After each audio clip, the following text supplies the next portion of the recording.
새로운 치료술이 등장하면서 백혈병의 완치율은 점차 높아지고 있습니다. 하지만 문제는 건강보험 적용이 잘 되지 않아서 환자와 가족들은 여전히 엄청난 치료비에 절망한다는 점입니다. 그 실태와 문제점을 이충원 의학전문기자가 심층 취재했습니다. 8년 전 급성 골수성 백혈병 판정을 받았던 이철준 씨. 골수 이식, 즉 조혈모세포 이식 수술 뒤 곧바로 완치 판정을 받았습니다. 한 달에 한 번씩 피 검사를 할 뿐 일상생활에는 아무런 지장이 없습니다. 한 달에 한 번씩 체크만 하고 크게 지장이 없습니다. 생활하는 데는. 이처럼 기존의 항암 치료에다 조혈모세포 이식술이 더해지면서 백혈병의 완치율은 70%에 육박합니다. 특히 글리백을 복용하는 만성 골수성 백혈병 환자들의 경우 5년 생존율이 89%로 당뇨보다 높아 백혈병은 이제 난치병이라기보다 만성질환에 가깝습니다.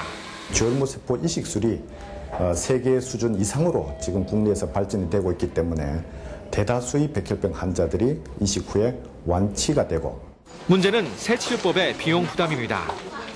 지난 2005년부터 건강보험 보장성이 강화되면서 암 환자들의 부담이 대폭 줄었지만 백혈병 환자들의 고통을 덜어주기에는 크게 못 미치는 것이 현실입니다.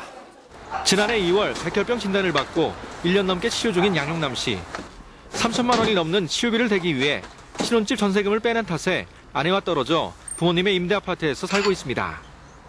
1차 조혈모세포 이식이 실패해 곧 2차 이식을 해야 하지만 조혈모세포 이식의 경우 건강보험은 단 한 차례만 적용돼 더 이상 혜택을 받을 수 없습니다. 또 감염이 생길 경우 고가의 초강력 항생제 주사를 맞아야 하지만 이 역시 2주가 지나면 건강보험이 적용되지 않습니다. 이 때문에 양 씨의 경우 조혈모세포 이식비와 항암주사 비용 등 향후 3개월 치료에만 7천만 원이 필요하지만 수입이 없는 상태여서 걱정이 태산입니다. 돈이 한두 푼 들어가는 게 아니다. 이렇게 말씀을 미리 해주시더라고요. 그래서 알겠습니다. 일단 살고 보겠습니다. 살려만 주십시오. 이렇게 말씀을 드렸습니다.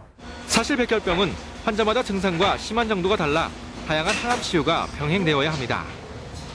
때문에 첨단 치료를 건강보험에서 인정하는 등 표준치료법의 적용 범위를 넓혀야 환자들에게 필요한 도움을 줄 수 있습니다. 만약 그런 치료가 인정되지 않는다면 환자는 그런 치료를 받지 못하기 때문에 사망하게 되겠죠.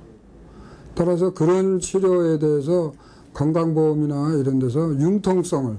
목숨을 건질 길은 열렸지만 값비싼 치료비에 절망하는 신규 백혈병 환자가 해마다 4,000명.